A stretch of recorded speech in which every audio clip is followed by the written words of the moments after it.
that Uganda has made 25 billion shillings, I believe, in the last 2 years, sending girls to UAE, most notably Saudi Arabia. And any other African leader is correct. When you go to the U.S. Embassy, though, do citizens feel like him?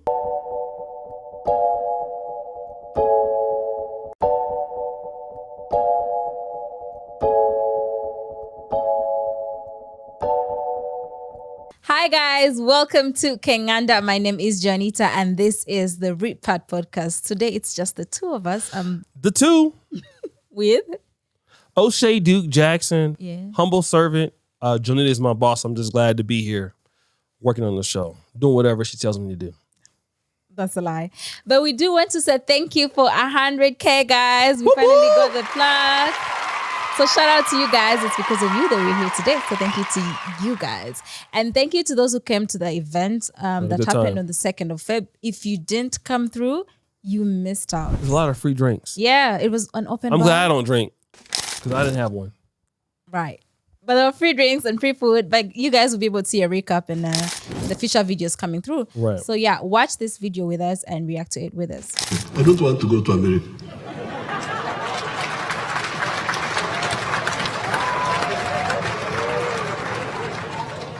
I go to America as a favor to the Americans that have come to visit you.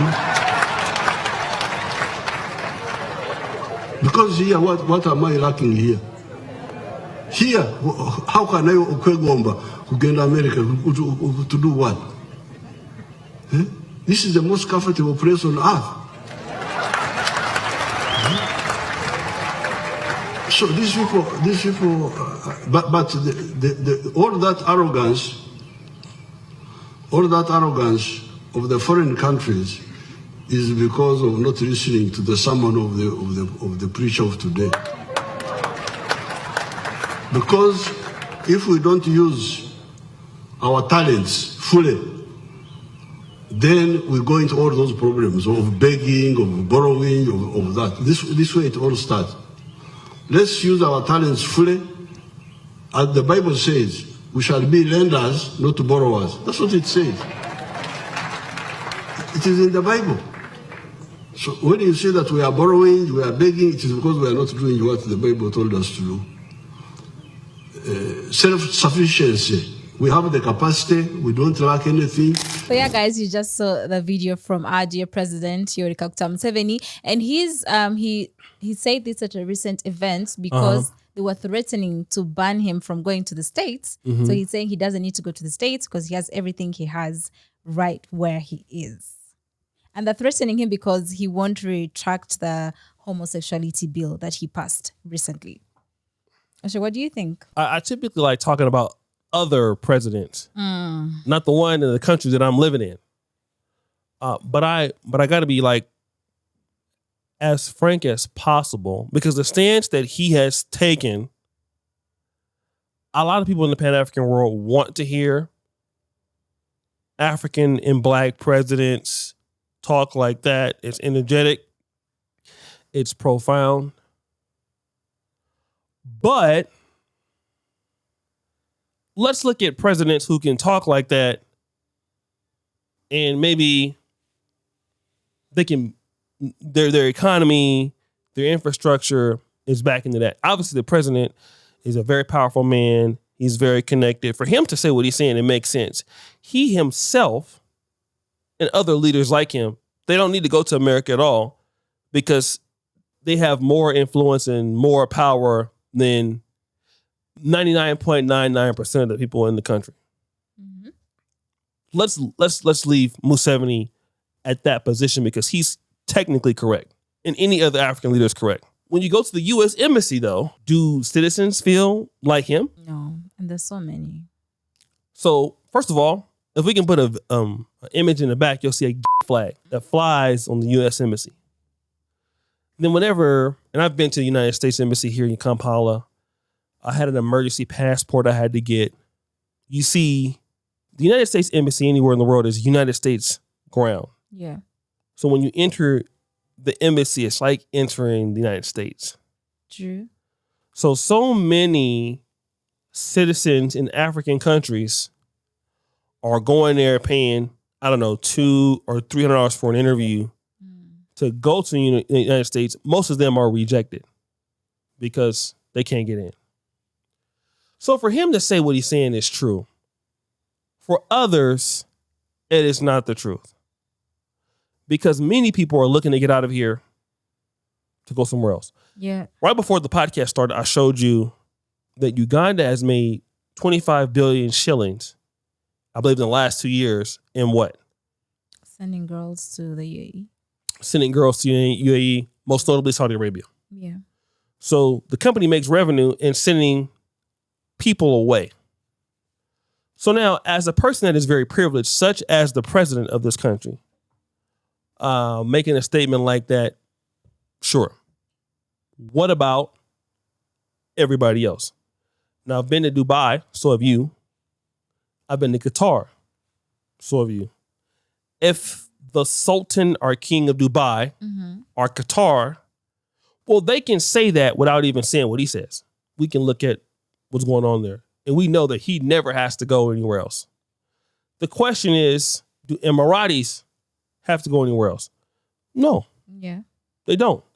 Even when South Koreans, who, they're responsible for LG, they're responsible for Samsung, they don't have to go anywhere else. Africans have to go everywhere else. So then when we start talking about Africans being mistreated in Dubai, Saudi Arabia, Oman, the question is, outside of the elect few, even business people, MPs, people that come from wealthy families, the question is, what about the rest of the people who are trying to leave African countries and then, to be honest, become political instability problems for the governments? Because that's typically what most governments are afraid of, is the diasporans who leave disgruntled, go away, because that's pretty much, if you look at what happened in Rwanda, it was destabilized. Kagame came here. He returned from outside of the diaspora, and that's typically what happens. So, I just kind of wonder, like, he's speaking for himself. Yeah. But who else agrees with him? Now, if a lot of Ugandans that are not in parliament clapping their hands agree with him in Kawempe and Arua, don't have a problem with it. If they don't, then that's something that we need to really be discussing, because not everybody will be at the level of the president or things other like that. Yeah. Yeah, I will agree with you on that. Like, him saying he doesn't need to go there doesn't speak for everyone. Right. Because you could see that people are clapping, those who attended the event, but deep down, some people have their visas scheduled and they have a visa interview that they're about to attend right after clapping for the president saying, you got to clap. I mean, would you not go? Yeah. Listen, this is what I heard about Museveni. He walks in a room, people shut up. You have to. He's not nobody to be with. So yeah, you better clap. Yeah. So. But it's the irony, because like I think there's a time when MPs and people from the government used to use like diplomatic passes to get visas and whatnot. He was upset about that, right? But now they don't. Most of them, correct me if I'm wrong, right, they don't have that anymore. They don't have that privilege anymore. So now they have to go through the process like any other person and tell the interviewer why they need to go to the US without the diplomatic pass, because they don't give those out anymore like they used to before. Before the LGBTQ thing happened. Is that what happened? Not really. But you could look at it like that, because like, why did they decide to take away? People are misusing the diplomatic pass. Oh. So they decided to take that away. Taking their girlfriends and stuff like that. And well, you say it. So here's also another thing too. And this is just not Uganda, but any African president that takes that tonality. It's the same issue with Poland in the European Union. They want to be their own sovereign country and talk about what they don't want to do and take in immigration. And I lived in Poland, but the big debate was, did Poland take money from the EU? The answer is yes. So you take the money and you developed.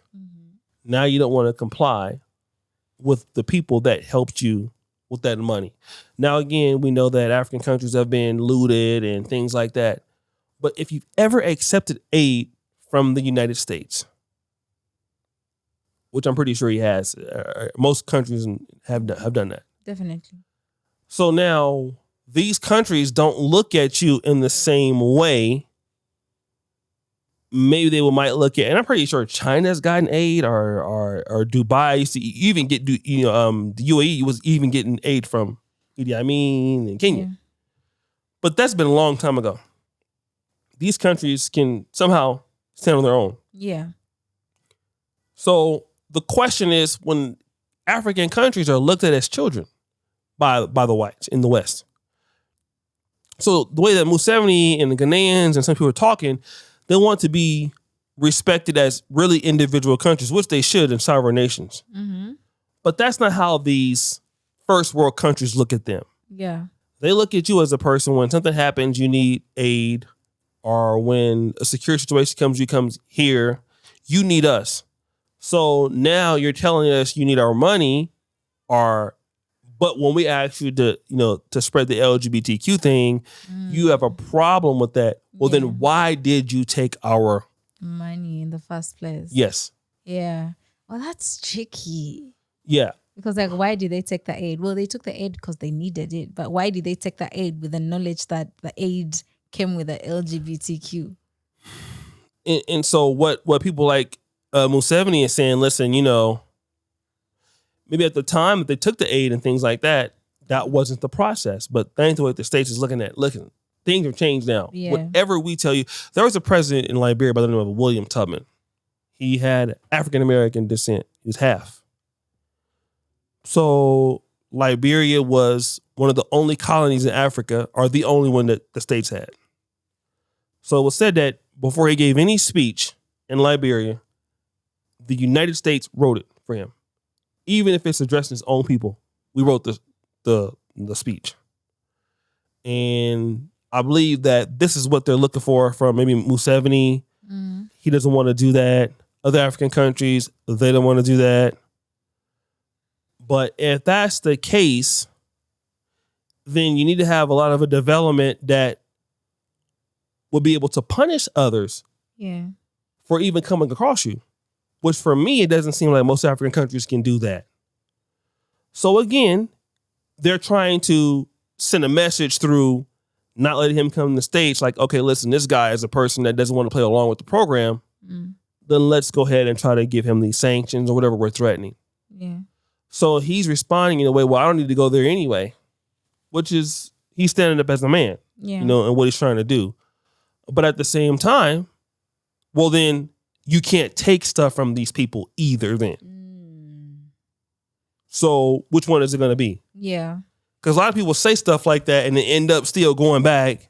And getting something. There you go. And then you're back in the same situation where, and I'm going to be honest, I have seen more of the LGBTQ stuff in East Africa, a lot more than when I first came here in 2017. It is coming a lot here.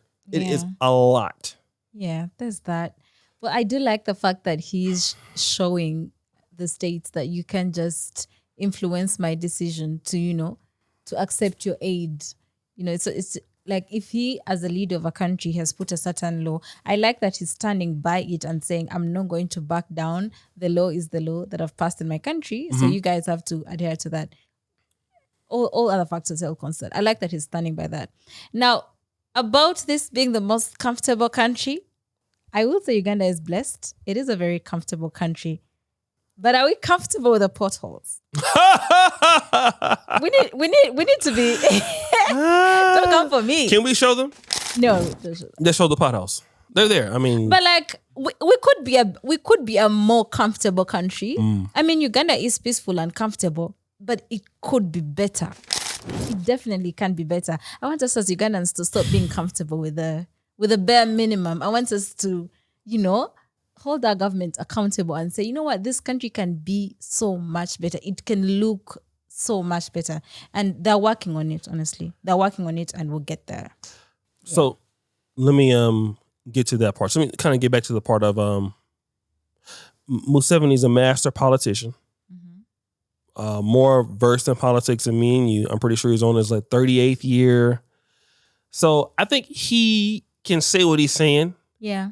And the United States can hear what he's saying and not feel what he's saying is threatening.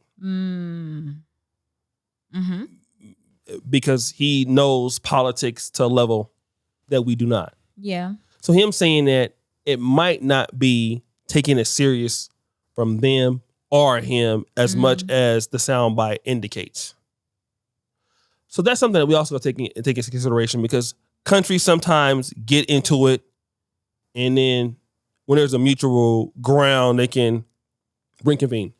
Let's talk about, I haven't been to the north yet, but he's told me about Arua. Roads look nice there. Yeah, they are. In the president's home district in Barara, the roads are very, very nice.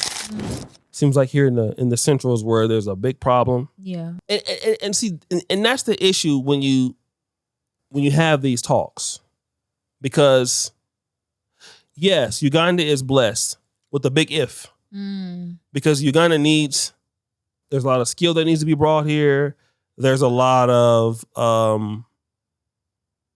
I would say a lot of assistance that may need to come from the Western world, to be honest. Yeah. Like, most of the people that can help Uganda come into, let me hold on, say this.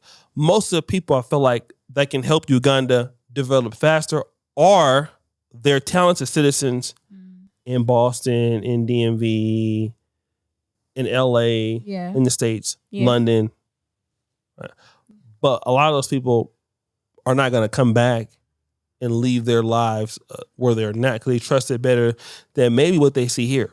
Yeah. So we just have a very convoluted situation here in the country. And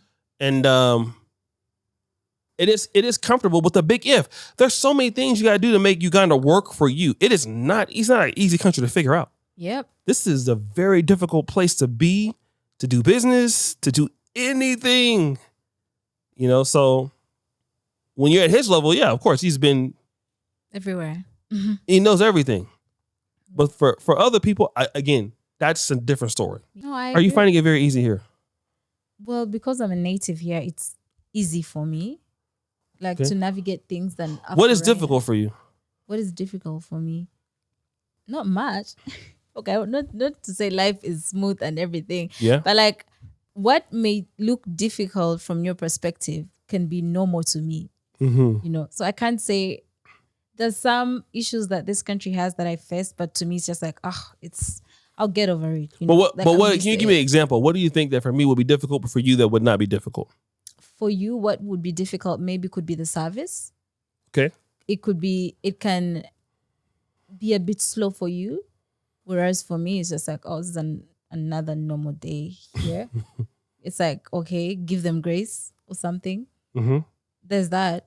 But to me, it's just like, tomorrow will be better or something like that. Just keep a positive attitude, because what am I going to do? I can't complain about every small thing that happens in this country that's bothering me. There's so much happening. I don't want to get into it, but yeah. Okay. Yeah. Do you think that people take what he's saying seriously? I think they would love they love the idea. I think they love the idea that they don't need to have aid, but the actual situation on the ground is that they need aid, and I'm sure they have plans to get the aid. They're going to read the national budget in a few months. You're gonna hear them talk about the aid. So let's wait and see. Maybe there'll be no aid this time. Well, because most of the governmental budget is funded by aid, right? Yeah. So the problem is, and I don't mean to be a problematic person, I would not put this on Museveni, or I would not put this on Africa, but I think this is a global black thing. We like the idea of a black utopia. Thank you. And you said that wonderfully just now. The Wakanda thing, this is one of the things that we loved about being in Africa. A lot of African Americans and people come back. We're thinking about Africa as a perfect utopia where you can be your own man and your own woman.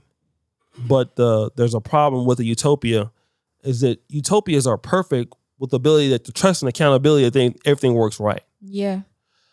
A lot of Ugandans, if you were to talk to them, and this is me as a foreigner, do you trust the ones I've talked to doing a lot of business in your country? No. Right? It's the same thing in Black America, same thing in Kenya. So we want to rile up like, woo, rah, rah, rah, rah, rah, rah, rah, right? Yeah. But Museveni is not worried about, I would say, like somebody in the States trying to take over whatever he has. It's probably somebody that's from here. He feels me it's a threat. Yeah. So now, when we talk like this, and we don't have proofs, because it's easy to talk black, and it comes with good intentions. But if you don't have the trust and accountability with people that can make those things happen, other people, most notably whites, they don't take it seriously. So let's say, for example, you have a friend, and this friend tells you that I'm going to start this $1 million business. Mm-hmm. He's full of charisma, ideas, but you know this person's work ethic, right? You know this person is not dreamer. He's not really serious, or she's not serious. Do you even waste your time telling that person that they're not going to be successful? Mm-mm. No, because you don't take them that serious, because nobody else takes them seriously. They can't build, they don't focus, and you don't even have to check up on that person because you know they're failing it every year, right? I believe this is the West's attitude towards Africa and Black people towards the world.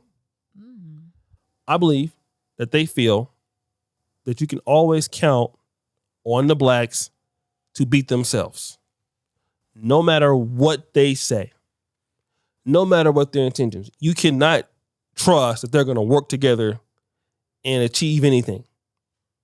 And they'll never come out and say that because they don't need to, because that might give Black people somewhat of a initiative or motivation to do so. So they don't say anything. Yeah. And I think when white people hear, because Museveni is not the only president that says things like this. Ghana's president, he's even more vocal than even Museveni. Do you think that people this is the same guy, Ghana president, canceled the Pan-African Conference. So do you think that somebody looks at, is it Nani Okufu? I forgot his name, but do you think they take him seriously? I don't think so. I don't think like the powers that be believe like, okay, like this is something that we need to take it in any African leaders, they don't take that seriously. Maybe the guys, no, none of them. So the reason why that is not because of the African leader itself. It's because of the lack of accountability and trust that the Blacks don't have. So if the trust and accountability was behind what Museveni is saying, they would be fearful. But they know that it's not. So if you don't have people that want to work together, people that want to stay loyal to each other, people that want to incentivize each other, it doesn't matter if you have a leader that comes out and says that, because there's something behind it with the culture of the people anywhere in the Black world. And we have this problem everywhere. So that's all I have to really say about that. Yeah. And they can let us know in the comment section what they think, because we know this is a delicate topic. It's delicate, but it has to be said. Yeah. It has to be said. The Black world wants to be on its own and independent, but the Black world has failed to show that they can do it. Yeah. This is why you have this crazy white guy saying that Africa needs to be recolonized again. And that's going on, and people are upset about that. But the thing is that, and it is foul, I'm going to talk about it in another video, but if you don't do what you're supposed to do and you're not accountable for the things that we can control, well, what are they supposed to think about you? Yeah. When you look at the Chinese and these other groups, we have so many reasons why we're failing all the time and why we don't produce what we need to do. Yet we're looking at somebody to take you seriously, and it just doesn't happen. And so when you can't produce what you're talking about, people just let you talk. Yeah. And that's what's going on with the Dr. Umars of the world. That's what's going on with almost every militant leader. The whites look at the person and say, that person's just running their mouth. I think that's what I believe. And whether you say it or not, they don't really take it seriously. Yeah, thank you for that. Like I said, you can let us know what you think in the comment section. You can follow us on all our social media pages at Kengana Nation on all platforms. And yeah, happy Valentine's and happy Ash Wednesday. We'll see you next time.